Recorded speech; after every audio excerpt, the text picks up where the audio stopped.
what made me decide to leave politics for at least a bit and go prosecute criminals was just what I saw on the streets in 2020. In the aftermath of George Floyd, we saw this eruption of violence across our cities. It even predated George Floyd. My view was that if good people didn't stand up, we weren't going to have a country left. For the wrong to rule, the good must just stand idly by. Happy Sunday, guys, and it's lovely to see you again. I'm very excited about this week's guest because I'm fascinated by the US and its politics and its law enforcement. So this week's guest is someone you may not have heard of, but has had an absolutely fascinating insights into the most difficult subjects, crime and punishment. Will Scharf is a former federal violent crime prosecutor with a background in politics and public policy. He's worked on the nominations of 2 Supreme Court justices, numerous federal judges, and was a senior advisor to the governor of Missouri. He joins us today from St. Louis, not St. Louis, as we'd say it in England, where he is running to be the state's Attorney General. Will, welcome to the show. Thank you so much for joining us. Thanks so much for having me. By way of background, Missouri is a state of a little more than 6 million people. St. Louis is a city probably about the size of Birmingham, for the sake of comparison. It's a fascinating state. It's right in the middle of America. It sort of combines our Midwestern region with our Southern region, with our Plains region. You sort of get a little bit of everything, some very rural areas, and also 2 big cities in St. Louis and Kansas City. Is it similar to the rest of America in the fact that Missouri as a state seems to be a bit more of a red state, but the cities themselves are very blue cities, or is it where does Missouri sit on the political spectrum? Yeah, Missouri as a whole is a very red state. Donald Trump won, I think, by 15 points in 2020, by 19 points in 2016. But our cities are very progressive, very woke, very leftist. So that's a constant point of tension in the state and in our politics here. And we were drawn to you when we saw this story that you were covering of Janae Edmondson, who was paralyzed after a hit and run. Could you tell us the story of what happened to this poor girl? Sure. So Janae Edmondson is she's from a neighboring state. She's a teenage girl from Tennessee. Who was in St. Louis to participate in a volleyball tournament, in a sports tournament. She was walking down the street with her parents, and she was hit by a car and pinned against another car, and ended up having to have both of her legs amputated. It's a terrible tragedy. What makes it even more of a tragedy is that it was an entirely preventable tragedy, that the person who was driving the car that created this accident had been arrested for an armed robbery in 2020, in the summer of 2020, had then been allowed out on bail, had violated the conditions of his bail over 80 times, but had never been brought into custody, had never served more than a day in jail, and was still awaiting trial 2.5 years later. If he'd been properly prosecuted, he wouldn't have been on the streets, and this poor girl wouldn't be in the situation that she's in. And what leads us to a position where someone, I assume that the violations are things are as you said in your thread, are about having a tracker applied to you and just completely ignoring it. So if this criminal has broken it, what has led to the fact that this man was out and able to be on the streets? I think we have a lot of prosecutors in America, leftist prosecutors, who don't view their primary responsibility as prosecuting violent criminals. We've had that issue in St. Louis, where it's this soft on crime, defund the police approach, where the general belief is that we're putting too many people in jail. I tend to believe we're putting far too few people in jail and in prison. But it's that attitude and that mentality that's led to a lot of these urban prosecutors' offices under prosecuting crime, and just generally doing a bad job at prosecuting crime. And that's what we see here.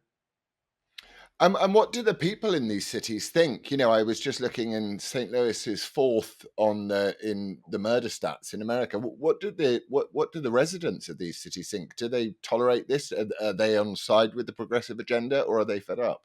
Yeah, we were first on the murder stats for the better part of a decade. So I guess that shows either an upward trend for us or a downward trend for everybody else, which I think is more likely.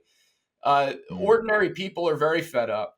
And when I was working as a prosecutor and working with police officers on the street, I never met a crime victim who wanted there to be fewer police officers on their block, who wanted the police to be less aggressive pursuing crime. But you have a very vocal, very active political minority that wields a wildly disproportionate amount of political power in our cities. And they're the ones who are getting people like our local prosecutor elected. And they're the ones who are enabling this sort of disorder. And we saw that one of the things that Trump was so pleased with and proud of was that I think he brought in, what was it, 400 prosecutors or something like that, something in his period. But we've now got these very progressive prosecutors. Is she been around? Is she pre-Trump, or he? Sorry, pre-Trump, is the person pre-Trump or post-Trump? Yeah, our local prosecutor here is elected separately. So she was elected in 2016, actually, at the same election where President Trump was elected. When President Trump was in office, though, there were very different priorities. I remember I was a federal prosecutor then. I was working in Trump's Department of Justice, and we took a very hard line against violent crime and street crime. That really changed when Joe Biden came into office, and the priorities changed. The priorities shifted, and the people who end up suffering are people living in underprivileged communities, people who don't have access to resources, and people who are victims of these terrible crimes. So I was watching yesterday on Vivek Ramaswamy, I think is how you pronounce it, his announcement for his presidential run with no previous political experience, but really focusing hugely on this anti-woke agenda and reclaiming the streets from criminals. Do you think he's got a look in? Do you think he's captured the zeitgeist in any way? Vivek's a really smart guy. He hasn't run for office before, but he's been active politically for a number of years now. I think there's a lot to be said about what he's saying. One of his key messages is that the left is constantly trying to cut up America into different groups and separate us by ethnic background, by where we come from. Whereas what makes America great is that together we're greater than the sum of our parts. So I think that when you look at his messaging, when you look at the resources he'll likely be able to bring to bear, I certainly wouldn't rule him out. But fortunately, we have a lot of great candidates, including President Trump, including Governor Ron DeSantis in Florida. I think one way or the other, the Democrats will be hard pressed to hold on to the White House in 2024, and I look forward to hopefully having some sanity return to the U.S. government. Yeah, it does feel insane, and obviously, I've only seen we watch from across the pond, and we're only getting bits and bobs. But I saw the Tyree Nichols murder, essentially, is what it looks like to me, and I was thinking that is that linked to this idea of the BLM idea of defunding the police, that those decent, honest, honourable policemen who were vilified have stopped being policemen, and they've got a new intake of much less talented officers. Do you think that has something to played a part in this crime, For sure, a lot of alleged the crime? best police officers I worked with up here in Missouri are leaving the force because if you're not respected, if you're underpaid, if you're overworked, and if the fruits of your labor, the arrests that you make, aren't being prosecuted, there's just not a reason to stick around. I think what you've seen in cities like Memphis, where the Tyree Nichols incident occurred, is a lowering of standards and recruitment policies that result in the wrong people ending up even in specialized units of these police departments, which was the case in Memphis. And yes, I lay blame for that squarely at the feet of the woke left with the defund the police movement and Black Lives Matter movement before that. If you villainize police officers, you're going to get more villains in police departments. Yeah, and yet Biden seems to be doubling down on this.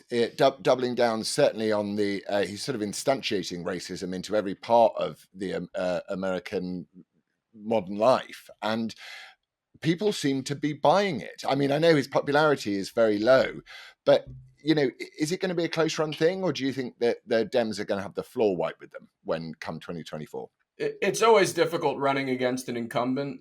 Just occupying the White House gives you a big advantage in a presidential election. But when you look at Joe Biden's record, when you look at the fact that our border has never been more unsecure, that you have drugs and millions of people being trafficked across our border, when you look at inflation at all time highs, when you look at the economy where it is, when you look at crime overtaking our cities, chaos abroad, I think a fundamental lack of respect for America among both our allies and our enemies. I find it hard to believe that the American people are going to look at Joe Biden's record and reelect him for 4 years. I would be very surprised if, come January 2025, Joe Biden is still the president. Yeah, it is astonishing that for all of the criticisms that one can level at President Trump, I wouldn't, because I thought he was fantastic, because he was a breath of fresh air. What he did have, and what he did maintain, was a sense of deterrence in America, and America doesn't seem to have deterrence overseas, and it doesn't seem to have deterrence within its own borders. It seems to be. It almost feels like it's going through adolescence as a society in a very sort of painful and difficult way, and so post 2024, who would you be gambling on? You think DeSantis is probably going to? I mean, if Trump runs, he's going to win, isn't he? That he'll win the primaries, that's for sure. Do you think? I think Trump is very difficult to beat politically, but there are a lot of other talented people either in the field or looking at getting into the field. On the deterrence point, I think it's worth noting that just a couple weeks before Russia invaded Ukraine, Joe Biden said that if Russia were to just launch a small incursion into Ukraine, we probably wouldn't respond. I mean, that's enabling language. When you think about that sort of a statement from the perspective of a Vladimir Putin or another tyrant abroad, that's a green light. Trump would have never done something like that. In fact, I think Trump told Vladimir Putin that if he invaded Ukraine, we would bomb Moscow. And whether Putin believed that or not, it's a very different message to be sending. So yeah, I Yeah. would hope that looking at the world and looking at how dangerous a world we're living in, that whoever's our next president is able to restore some aspect of deterrence and normalcy and respect to international relations. And in terms of your average Democrat, what would they think that Joe Biden got on a plane and flew over to the Ukraine and promised them huge amounts of money, even to the point of protecting their pensions, but won't visit, or his little puppy dog Buttigieg won't visit East Palestine? Well, I mean, what your average Democrat here, rather than your Republican, what would your blue collar Democrat think about that? Would they be aware of that? Would that bother them? Yeah, well, I think one of the issues we have is that the media just doesn't cover these sorts of things, and the mainstream media in America is captured by the far left. They're happy to report successes of the Biden administration or purported successes of the Biden administration, but they never seem to report the failures. If not for right wing media, the issue with this train derailment in East Palestine wouldn't have come to public attention at all, even though it's an environmental and human catastrophe. The fact that Biden is, I think it's great that we're sending arms over for the Ukrainians to kill Russians, but the fact that we're now protecting Ukrainian pensions when American pensions are imperiled, the fact that we're sending the money we are to prop up civil society in Ukraine when civil society on our own border is crumbling. I think there are a lot of tough questions that need to be asked about the Biden administration's prioritization here. And I think Americans are increasingly waking up to exactly those sorts of questions. Well, there's a huge freedom, as you say, the media is bought and paid for, which is another question, but there's a huge freedom of speech problem generally, because if you make any criticism of the fact that you have an open border and you've had over 2 million people come across it this year, and you say, look, this population is being replaced, you're called a conspiracy theorist racist just for wanting to uphold and protect your own borders. And we have the same problem in the UK, but there's a huge amount of frustration, yet there seems to be no political representation for those people that find that very upsetting. And I wonder if that's the same in the States. I mean, Trump has tried to build the wall. It was $5 billion. That's all he wanted. Biden spent over, I don't know what it is, but it's in the hundreds now, surely, of billions. What is the solution to this? I mean, when will the media get in line and start reporting the truth? Yeah, I think increasingly the difference between so called conspiracy theories and accepted truth is about 6 months. I remember at the start of COVID, we were told that criticizing this Wuhan lab and saying that maybe this Chinese bioweapons facility may have had something to do with the launch of this pandemic. That was considered a terrible racist thing, and you'd be hung from the rafters. And now it appears that was exactly what happened. I think the same is true about border issues, about all of these sorts of issues that we're seeing today. That the media has an interest in stopping people from propagating the truth when it's politically inconvenient for their leftist masters, and it's our job as free thinking people to attempt to pierce through that veil. Absolutely. And I mean, just as you mentioned about the Wuhan lab, less than a year ago, if you'd said that, YouTube would have wiped you off YouTube. Yeah. So this illusion that we're living in a place where free speech is sacrosanct and the First Amendment means anything is gone. But where is the fight in amongst the Americans to push back against this? Where are they, and are they ready? Is it going to can Biden?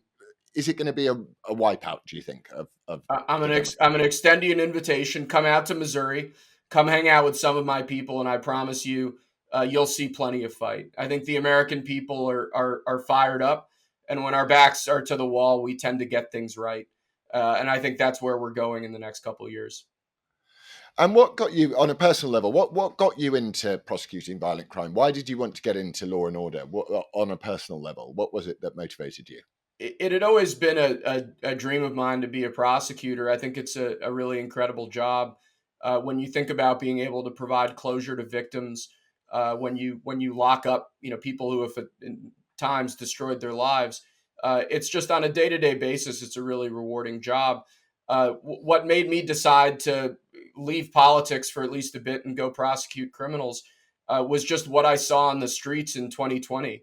That with in the aftermath of George Floyd, we saw this eruption of violence across our cities. It even predated George Floyd, and my view was that if good people didn't stand up, we weren't going to have a country left.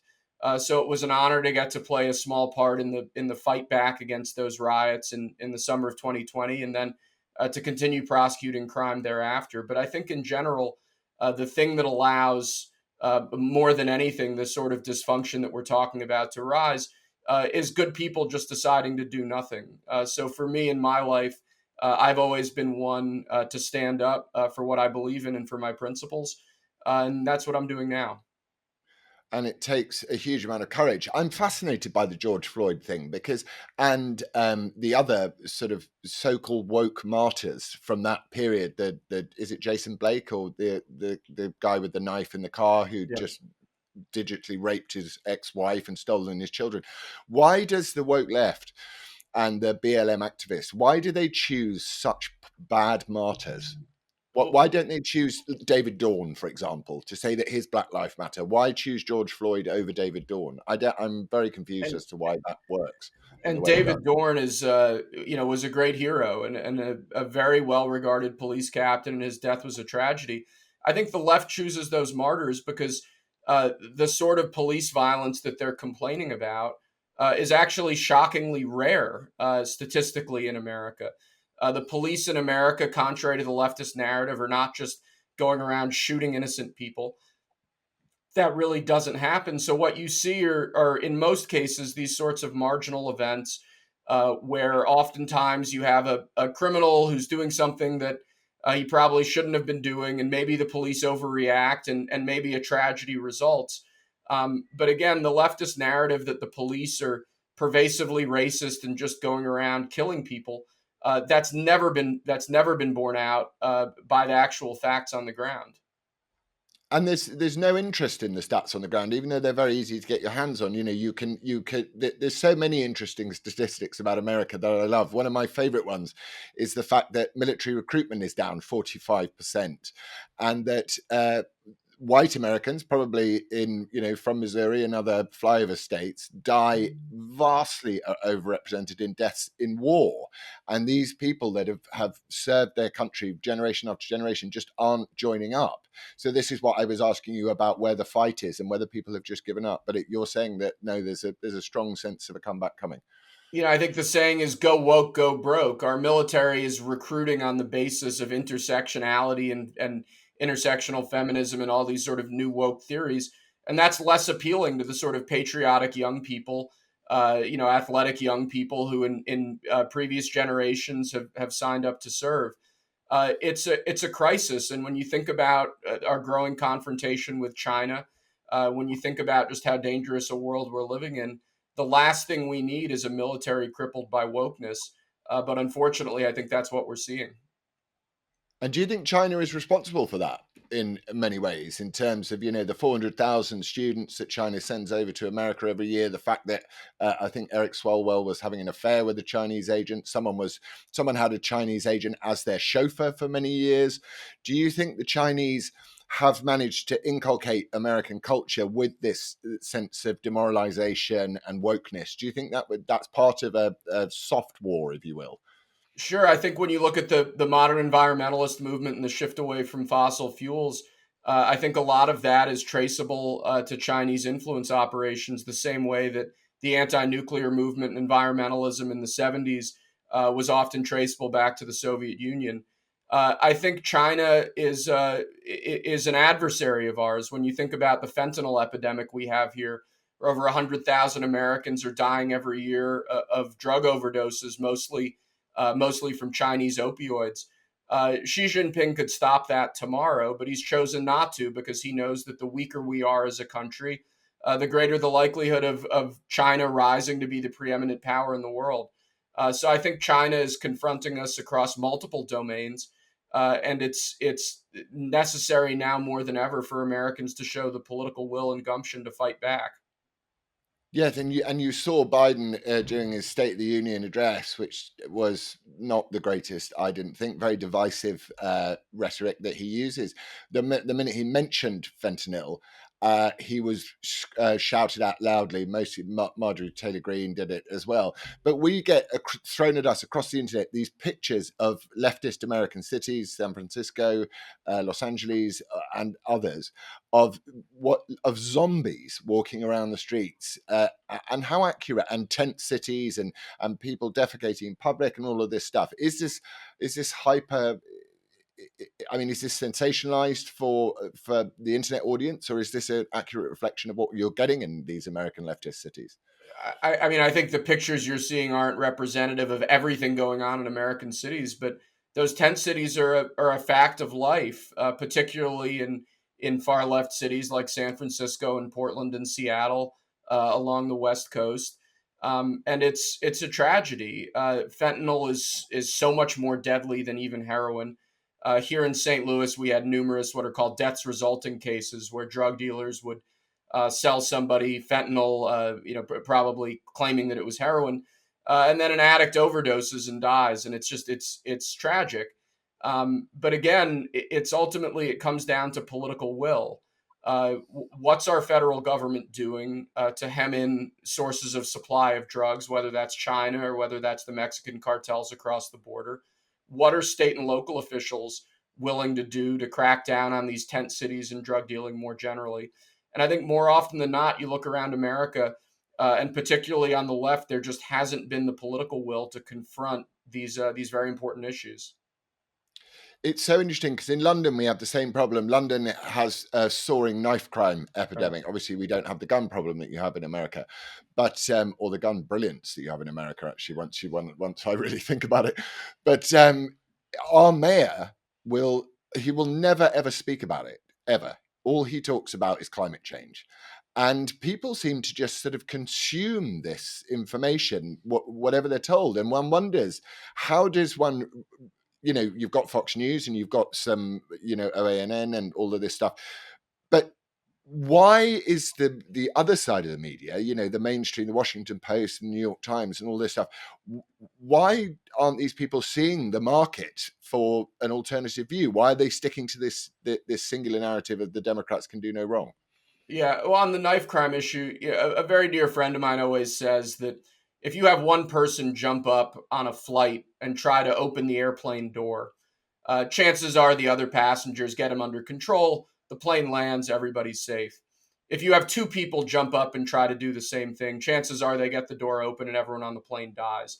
The borderline between civilization, functional civilization, and complete chaos and decline is actually quite narrow.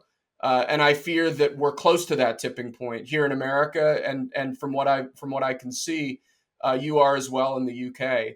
And if we don't get control of our streets, if we don't start focusing on the very real issues that we have, we're going to cross that tipping point, and things are going to get very, very bad, even worse than they are now, very quickly. In terms of the media market, I don't work for Washington Post or CNN. I don't know what's in their mind. What I do see though is conservative podcasters and conservative new media doing incredibly well. When you look at the success the Daily Wire's had or Breitbart, I think that where a market exists, people are going to supply that market, and that's what we're seeing, fortunately. Well, there's something that I'm noticing quite recently is that we on the other side of the argument against the very divisive and tribal woke left are starting to adopt some similar worrying sort of woke right strategies demanding moral purity and probity and all of these things. Certainly over what happened with Matt Walsh in the last couple of days as he speaks about transgenderism in children, he's being attacked by people from his own side for being too pure or for being too. Is the response to wokeness actually going to be wokeness, but just from the other side, right wing wokeness of Matt Walsh's sort of variety, which is what it feels like to me? It's a difficult question to answer, but do you understand what I'm sort of trying to say? Yeah, We're, for we're sure. I mean, my approach is we need all hands on deck right now, and I think the time for intra-party purges, I don't think that's productive.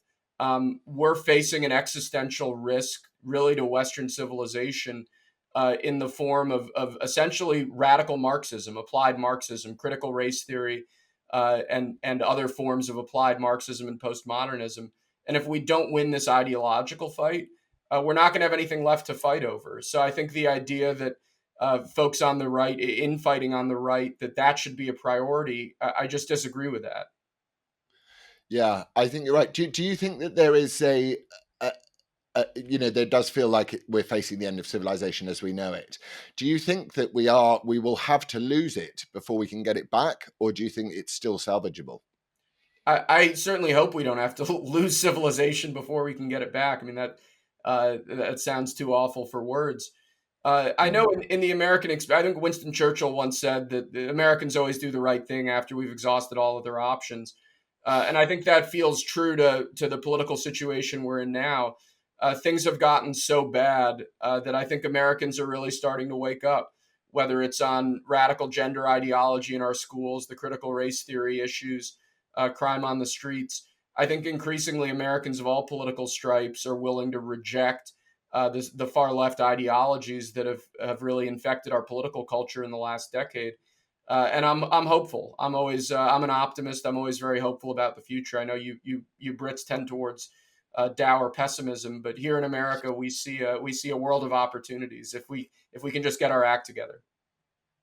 I see. We polled a load of parents the other day because I'm working in education as well, because I'm concerned about what is being taught in regards to exactly what you're saying: critical race theory, gender ideology, diversity, equity, and inclusion. All of this Marxist stuff is being taught to kids as young as 10, or even younger in some parts of the UK. And I was thinking to myself, when we polled these parents, came back, the 39 to 54 generation came back as the last generation that were very, very against all of these Marxist ideologies. And then the generation below us, the millennials, are very pro it. So if you're not on your own side, how can we stop the end of the world as we know it? I mean, with that generation. I think my generation is totally messed up. I'm 36. I think us millennials really got a lot of things wrong. I actually see hope in Gen Z, in the younger kids coming up, many of whom have had this woke stuff shoved down their throats from a very young age and are responding against it. It wouldn't surprise me if the millennial generation ends up being significantly further left than the two generations that follow it. I certainly hope that's the case. but they're not replacing, even if that's the case, they're not replacing themselves at a level which is sustainable for the continuation of civilization. England, once you take out immigration, the UK is reproducing at 1.3 or something like that, and that's, so we're 0.8 down from being able to replace our population, so we're importing one. Is America doing the same thing? Yeah, I think we're in a slightly better place than y'all are, but similarly, immigration plays a big role. I think that there's a real need on the right to come up with innovative pro-family policies, encouraging marriage, encouraging child rearing in the context of marriage. I think that if we don't focus on those sorts of cultural issues, the bigger fight is just going to be lost through natural progression. So yeah, I couldn't agree with you more. Looking long term, that's certainly one of the biggest threats that we face. And yet, if you speak to any girl under 35 or 35 and under, she will tell you that the idea of being a mother and raising kids and, still having a job or whatever like that is being incarcerated at the hands of the patriarchy and, the privilege of being male. So, how do we unindoctrinate, you know these younger women to I, believe that it's okay to be mums, and men it's okay to be dads? I mean, I what think do you're we do? talking to different young women than I am, but that sounds dire. Yeah. No, look, I have a lot of friends who have made a decision to delay having children. I have other friends who haven't made that decision. I think that if we inculcate a culture of pro family, pro child rearing culture, and there are policy solutions that allow for that, hopefully that problem will improve. But it's certainly long term. It's one of the greatest risks facing the United States, the UK, and really all of the West. And but Hungary is obviously right at the forefront of the pushback against this in Europe. So would you say some of the policies that they've brought in would be policies that we should consider in Britain and in America, certainly in regards to financial incentives to actually create more humans? I think Hungary's done some very interesting things across a lot of different policy verticals.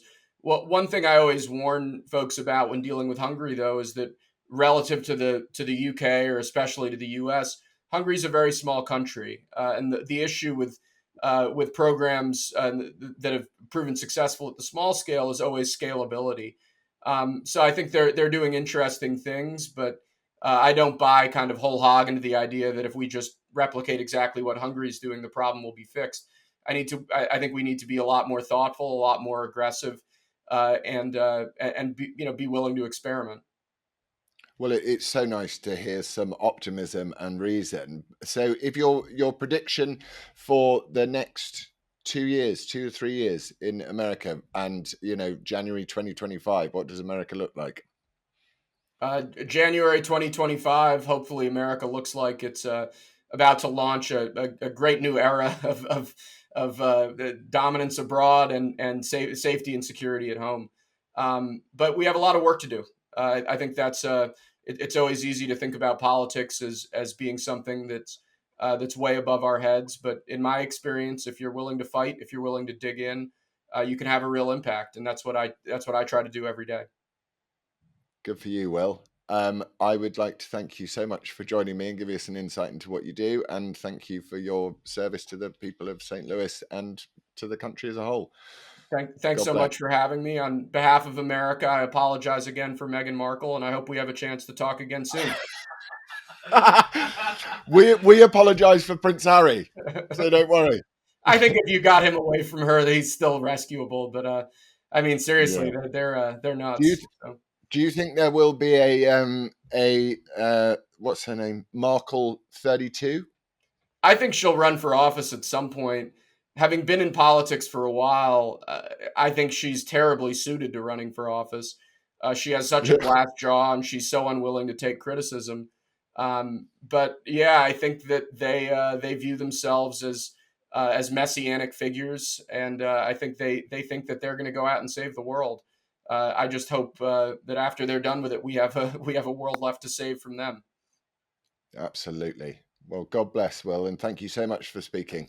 Yeah, great talking with you.